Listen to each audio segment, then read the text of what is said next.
जय श्री राम दोस्तों। क्या कहते हैं चार्ट्स में आप सभी का स्वागत है। मैं हूं महेश सतपाल। आइए दोस्तों निफ्टी पे एक बार डिस्कशन कर लेते हैं। एक्चुअली तो अभी सही में कहूँ तो चार्ट्स के ऊपर ज़्यादा डिस्कशन करने के लिए है नहीं, पर फिर भी इसीलिए बता रहा हूँ क्योंकि कहीं ना कहीं पे कुछ ना कुछ इम्पोर्टेंट लेवल्स हमेशा ही रहती हैं। पर चार्ट पे डिस्कशन करने से पहले एक बार एक जनरल व्यू ले लेते हैं। ये जनरल व्यू तो क्लियरली है या क्लियर ही है कि अब इस वक्त दुनिया की बड़ी-बड़ी मार्केट्स बेयर मार्केट में एंटर कर रही हैं। Japanese market already bear market में एंटर कर चुकी है। अगर मैं गलत नहीं हूं तो डैक्स ऑलरेडी आज एक बार बेयर मार्केट में एंट्री मार के ऊपर आया है। डाउ बेयर मार्केट से काफी ज्यादा नजदीक है। इंडिया की निफ्टी अपनी मार्केट बेयर मार्केट से बहुत ज़्यादा दूर नहीं है। अब 16% हम अपने हाई से गिर चुके हैं। 4% की अभी दूरी है। देखिए दोस्तों पॉइंट क्या है ना कि अगर ज़्यादा गैप डाउन ओपनिंग होती है या गैप अप की तो अभी इस वक्त तो बात करनी नहीं चाहिए। ज़्यादा गैप डाउन अगर ओपनिंग होती है उसके बाद में चार्ट्स पे बात करने की बात नहीं बचती है। तो इस वक्त इसीलिए हम पहले डिस्कशन करें कोई कौन कौन सी ऐसी मार्केट्स हैं जो एक बार बेयर मार्केट में एंटर कर चुके हैं या काफ़ी ज़्यादा नज़दीक हैं। तो मैंने आपको मेन मार्केट जो बहुत ज़्यादा मैटर करती है उसके ऊपर तो एक बार हमने बात कर ली। जैसे जापानीज मार्केट हो गई, आपका डैक्स हो गया, आपका डाउ जोन्स हो गया या हमारी निफ्टी हो गई। हम तो काफ़ी ज़्यादा नज़दीक ही हैं, पर हमसे भी ज़्यादा नज़दीक है डाउ जोन्स अगर मैं गलत नहीं हूँ तो 17% गिर चुका है। 17 साढ़े 17% गिर चुका है। एक बार तो 18% तक पहुंच चुका था। 2% और अगर गिर जाता था डाउ जोन्स या 1.5% और गिर जाता था तो बेयर मार्केट में एंट्री कर देता था। अच्छा हाँ, नैस्डैक इसी बीच आपको बताना हो गया। नैस्डैक ऑलरेडी बेयर मार्केट में एंट्री कर चुका है। यूएस के भी मेजर मार्केट्स, बाकी दुनिया की भी बेयर मार्केट्स एक सॉरी बाकी दुनिया की भी बड़ी-बड़ी मार्केट्स बेयर मार्केट में एंटर कर चुके हैं। अब क्या हम भी उन्हीं के रास्ते पे चल रहे हैं या ये अब इस पे डिस्कशन किया जा सकता है कि क्या हम भी उन्हीं के रास्ते पे चल रहे हैं। तो दोस्तों ये नहीं कहा जा सकता कि नहीं भाई हम तो अछूते ही रहेंगे, वो मार्केट गिर रही है। देखिए दूसरे के घर में, आपके पड़ोसी के घर में आग लग गई तो आपके घर पे आग नहीं लगे, ऐसा नहीं हो सकता। ये नहीं कह सकते कि नहीं नहीं भाई वो उसका घर अलग है, हमारा घर अलग है। जब हवा चलती है तो आग फैलती है। और उसी प्रकार अगर डेवलप्ड कंट्रीज में अगर वहां की मार्केट्स अगर बेयर मार्केट में एंटर करिए तो आज नहीं तो कल आप कितनी भी कोशिश कर लें, आज नहीं तो कल अपनी मार्केट भी बेयर मार्केट में एंटर कर ही देगी। आपने एक छोटा सा सैंपल देखा था परसों के सॉरी परसों के दिन पे, परसों यानी मैं फ्राइडे की बात कर रहा हूँ। फ्राइडे के दिन पे एफआईएस ने बेचा था, डीआईएस ने भी बेचा था। ऐसा नहीं कि डीआईएस ने नहीं बेचा था। तो डीआईएस ने क्यों बेचा? उनको भी कहीं ना कहीं पे एक आइडिया लग गई होगी कि और ज्यादा मार्केट गिर सकती है। आज मार्केट बहुत ज्यादा गैप डाउन ओपन हुई। लगभग क्या सीधा सीधा अगर 21,758 की ओपनिंग है, यानी आज का लो और आज की ओपनिंग ऑलमोस्ट सेम है। अब ये कल से यानी जो फ्राइडे की क्लोजिंग थी वहां से लगभग 1200 पॉइंट नीचे ओपन हुई मार्केट। अब 1200 पॉइंट अगर गैप डाउन हुई निफ्टी वो भी, यानी आपके ऑलमोस्ट 5-6% गैप डाउन ओपन होती है। 5-5.5% हम गैप डाउन ओपन हुए। तो इसीलिए डीआईएस ने आज अच्छी खासी जमकर खरीदारी की है। बट यही अगर फ्लैट ओपन होती थी या 1-8% अगर नीचे खुलती थी तो अपनी डीआईएस भी आज बेचते थे। मेरा तो यही व्यू आ रहा है। ये तो हमने 5-6% आज हम गैप डाउन ओपन हुए, इसीलिए आज डीआईएस की आपको तगड़ी बाइक दिखेगी। डीआई के डेटा पे हम बाद में डिस्कशन करेंगे। पर मैं ये बात कहना चाहता हूँ कि अब हम भी, या मैं ये कहूँ कि इंडियन मार्केट्स भी अब बेयर मार्केट में एंट्री करें, इस बात को खारिज नहीं किया जा सकता। अगर बाकी के डेवलप कंट्रीज के मार्केट अगर बेयर मार्केट में एंटर कर चुके हैं और कुछ काफ़ी ज़्यादा नज़दीक हैं तो हम भी अछूते नहीं रहेंगे।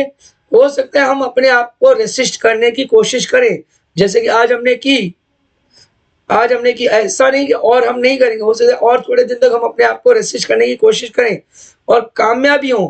बट देन अगर ज़्यादा देर तक, या ऐसा कहूँगे डाउ जोन्स, क्योंकि ऑलरेडी नैसडैक तो मैं आपको बता चुका, नैसडैक तो बेयर मार्केट में एंटर कर चुका। अगर डाउ जोन्स भी एंटर कर लेता है तो हम भी उन्हीं के पद चिन्हों पे चलेंगे।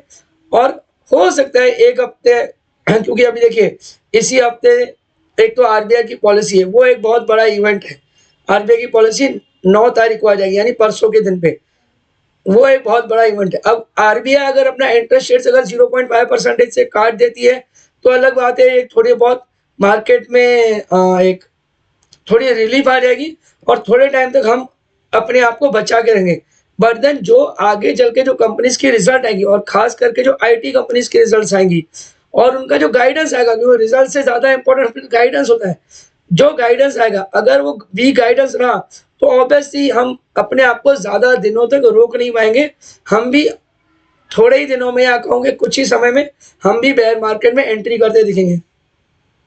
तो अगर आपको मौका मिलता है, तो मैं रिपीट कर रहा हूँ, अगर आपको मौका मिलता है कहीं ना कहीं पे प्रॉफिट बुक करने का, वैसे तो अभी है नहीं, कहीं पे आपको बहुत ज्यादा आपके ही पोर्टफोलियो में प्रॉफिट दिखेगा नहीं, क्योंकि हम 16% ऑलरेडी गिर ही चुके हैं। गिरे तो ज्यादा ही थे, 18% ऑलमोस्ट गिर चुके हैं, 17.5% तो हम गिरे ही थे। अगर 21,743 का अगर लो पकड़ लूं तो 17.5-18% तो हम भी गिर ही चुके थे। 17% तो कम से कम 17% तो हम गिर ही चुके थे। अब 17% गिर चुके हैं और अभी 16% पे, 15.5-16% पे हम रुके हुए हैं। तो एक बार के लिए 17% तो हम हिट कर ही चुके हैं। 3% कोई बहुत ज्यादा बड़ी बात नहीं है।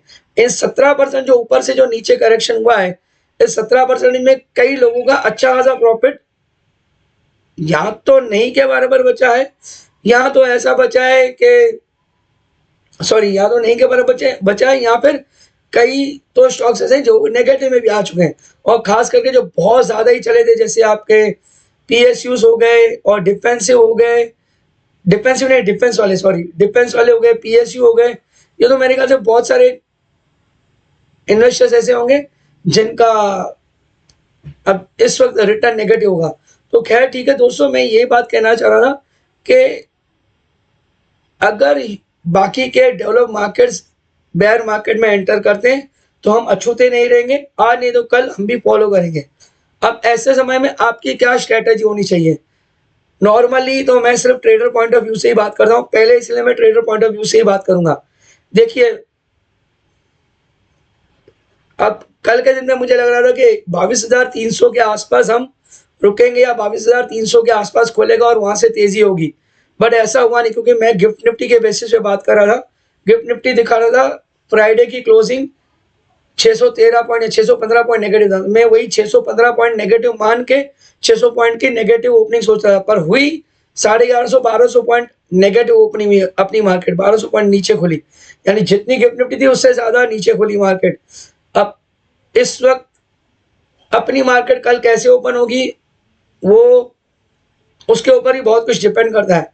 क्योंकि अब अगर आपकी लॉन्ग पोजीशन है, रिपीट कर रहा हूं, अब आप बहुत ध्यान से सुनिए, अगर कोई ऐसा ट्रेडर है जिसने लॉन्ग क्रिएट किया है, मान लो हो सकता है उसने अपने डे लो पे क्रिएट किया हो या यहाँ से 100-150 पॉइंट नीचे उसने अपना लॉन्ग क्रिएट किया हो, तो जो आज का लो है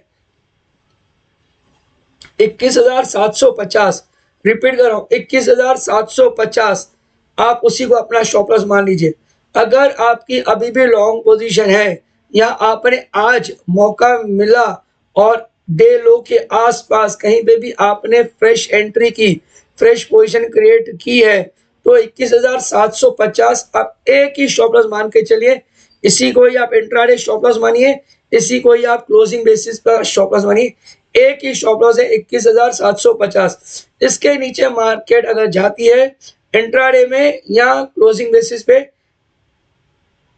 मैं तो सीधा कहता हूं कि उसके बाद हम शायद 21,000 के लेवल पे रुकेंगे, जो कि आपका 20% लो बैठता है। 21,021 21021 बैठता है आपका 20% लो। अगर आप यहाँ बेयर मार्केट की जो लेवल आती है 21,021 के नीचे, आप फिर बेयर मार्केट में एंटर कर लेंगे। आपको चाहिए तो कैलकुलेट कर लेना, 26,277 का हाई मारा है सितंबर में, उसी के बेसिस पे 21,021 का अगर लो आ जाता है या उसके वो लेवल आ जाती है तो हम बेयर मार्केट में एंटर कर लेंगे। तो मुझे लग रहा है कि अगर हम 21,750 अगर तोड़ देते हैं, तो मेरा व्यू ये कह रहा है, मेरा पर्सनल व्यू है ये, आप वैसा ही कीजिए या अपना सौदा वैसे ही बनाइए जैसा आपको आपका फाइनेंशियल एडवाइजर सजेस्ट करता है, क्योंकि वो आपके रिस्क पोजीशन ज्यादा बेटर समझता है। तो यही कह रहा था कि 21,750 अगर तोड़ देता है तो वैसे तो लोग कहेंगे कि भाई 21,500 और 21,250 एक इम्पोर्टेंट लेवल है जो नहीं तोड़ेगा, तो यहाँ जहाँ पे बहुत मेजर सपोर्ट है वो 21,250 भी इसीलिए कह रहे हैं क्योंकि 21,260 या 250 का लो मारा था। ये था 4 जून को, एक बार देख लेते, 4 जून जिस दिन इलेक्शन की रिजल्ट आई थी। ये देखिए ये है 4 जून और इस दिन पे लो मारा था 21,281। अब दोस्तों आप समझो 21,281 जिस दिन लो मारा था उस दिन की भी जो क्लोजिंग है वो है 21,784। उसके बाद जो क्लोजिंग आती है वो है 22,620। यानी इस दिन पे भी 4 जून को भी जो लो मारा हुआ है वो है 21,200 के, पर क्लोजिंग 21,700 यानी 21,884 की है। और मैं जो आपको बात बता रहा हूँ वो ये बता रहा हूँ कि 21,750 के नीचे क्लोजिंग आ जाती है तो आप इसको मान लीजिए कि एक बार के लिए आपका करेक्शन कंटिन्यू रह सकता है और हम बेयर मार्केट की तरफ बढ़ रहे हैं। इसीलिए मैं आपको वेरी स्ट्रिक्ट स्टॉप लॉस दे रहा हूँ एंड दैट इज 21,750। इसके नीचे आप अपनी लॉन्ग पोजीशंस काट लीजिए। दोस्तों ट्रेड मेरी समझ सिर्फ टेक्निकल्स पे करती है, इसीलिए मैं सिर्फ टेक्निकल्स की बात कर रहा हूँ। फंडामेंटल्स के बारे में मुझे ज़्यादा जानकारी नहीं है, इसीलिए मैं फंडामेंटल बेसिस पे बात नहीं कर रहा। मैंने आपको टेक्निकल्स लेवल दे दी है। अब अगर आपकी शॉर्ट पोजीशन है तो आप होल्ड रखिए अपनी शॉर्ट पोजीशन। अब देखिए आइडियली तो इतना बड़ा गैप है, जब तक ये गैप फिल नहीं करेगा, अगर ये गैप फिल भी करता है तो आपका आ जाता है 22,850। अब 22,800 तक अगर आपको चाहिए या 850 तक चाहिए, उतनी लंबी अगर आपको स्टॉप लॉस डालनी है तो आप अपनी शॉर्ट पोजीशन होल्ड रखिए। अगर नहीं भी, अगर आप छोटा स्टॉप लॉस डालना चाहते हैं तो 22,500 या 22,600 के बाद आपको चाहिए तो अपना शॉर्ट पोजीशन एक बार के लिए काट लीजिए, क्योंकि फिर बाद में धीरे धीरे ये क्रॉस करके यहाँ पे मतलब जो इसके पहले वाला हाई है उसके तरफ बढ़ते जाएगा। तो अगर आपको आपकी शॉर्ट पोजीशन है, आपको चाहिए तो 17 मार्च का जो आपका हाई बना है 22,577, थोड़ा राउंड फिगर कर दीजिए 25-27 पॉइंट और जोड़ के 22,600 मान लीजिए। 22,600 का आप स्टॉप लॉस रखिए। उसके बाद हो सकता है और थोड़ी बहुत तेजी आपको मार्केट में दिखे में, अदरवाइज जब तक 22,600 नहीं आता है तब तक आप अपनी शॉर्ट पोजीशन होल्ड रखिए। यानी शॉर्ट वालों के लिए एक ही स्टॉप लॉस मैंने दे दिया, वो है 22,600, और लॉन्ग वालों के लिए एक ही स्टॉप लॉस है, वो है 21,750। दोस्तों चार्ट्स के ऊपर भी हमने डिस्कशन कर लिया, जनरल व्यू भी मैंने आपको बता दिया। अब एक बार डेटा के ऊपर भी डिस्कशन कर लेते हैं। एफआईआईस की सेलिंग वो तो लगभग क्लियर था कि एफआईआईस की सेलिंग होगी और अच्छी खासी सेलिंग है, 9,040 करोड़ रुपए की सेलिंग है। पहले खाली डेटा यानी एफआईआईस की बात करते हैं, 9,040 करोड़ की आपकी सेलिंग आ जाती है कैश सेगमेंट में। उसके बाद आपका 3,335 करोड़ की आपकी सेलिंग इंडेक्स फ्यूचर्स में आती है, यानी 9,000 12,500 हो जाता है। और उसके बाद 1,860 करोड़, अगर मैं गलत नहीं हूँ तो लगभग 10,500 करोड़, गलत नहीं हो तो लगभग 10,500 करोड़ के आसपास, 10,000 या 10,500 करोड़ के आसपास नेट सेलिंग है एफआईएस की तीनों सेगमेंट में मिला के। क्योंकि स्टॉक फ्यूचर्स में आज खरीदारी की है, स्टॉक फ्यूचर्स मेरे ख्याल से इनका हमेशा से प्रेफरेंस रहता है खरीदारी करने के लिए। रीजन बीइंग के भाई वहां पे पूरा लॉट एक साथ ले सकते हैं और सिर्फ मार्जिन ही पे करनी पड़ती है, मेरी तो ये समझ के दी है। अभी अगर 10,500 करोड़ रुपए की सेलिंग है, इसके सामने डीआईएस ने अच्छा खासा बाइंग किया है, वो 12,000 करोड़ रुपए की बाइंग है, 12,122 करोड़ की बाइंग है। यानी अगर देखा जाए तो 1500-1700 करोड़ रुपए की एडिशनल बाइंग या नेट इनफ्लो मार्केट में आया है। पर देन दोस्तों जिस हिसाब से मार्केट क्लोज हुई है 3.25% नीचे निफ्टी बंद हुआ है, या नंबर ऑफ पॉइंट्स में देखा जाए तो 750 पॉइंट निफ्टी नीचे बंद हुआ है। ये कोई बहुत अच्छा साइन नहीं है, बहुत अच्छा सिग्नल नहीं है, ठीक है। एक ऐसा कह सकता हूँ कि डीआईएस ने थोड़ी बहुत बाइंग करके और ज्यादा गिरावट को थोड़ा रोकने की कोशिश की है। बट अगर डोनाल्ड ट्रंप नहीं मानता है और वो कहता है कि भाई नहीं हम तो ये टैरिफ लगा के ही रहेंगे और हम अपने डिसीजन से पीछे नहीं हटेंगे, तो फिर हमको और ज़्यादा करेक्शन मार्केट में दिख सकती है। एक्चुअली सही बात बताऊँ तो थोड़ी देर पहले 2-3 न्यूज़ चैनल्स पे भी ये बता रहा था कि भाई 90 डेज़ का पॉज़ आ गया है और अचानक से देखा तो डाउ जोन्स नेगेटिव जो था 1000-1200 पॉइंट जो नेगेटिव था, वो अचानक से 200-250 पॉइंट प्लस हो गया। पर फिर अभी थोड़ी देर पहले लगभग मैंने 8:45 और 9 के बीच में देखा था, फिर से 1000 पॉइंट नीचे आ गया। जो 200 पॉइंट पॉजिटिव वाला, फिर 1000 पॉइंट नीचे, 1000 पॉइंट नीचे, उसके पहले फिर बाद में 200 पॉइंट पॉजिटिव। बहुत ज़्यादा वॉलेटिलिटी है, बहुत ज़्यादा वॉलेटिलिटी है। सोच कर खेलिए, संभल कर खेलिए। अगर आप ट्रेडर हो तो बिना स्टॉप लॉस के तो ट्रेड ही नहीं कीजिए। अब बात आ जाती है इन्वेस्टर की।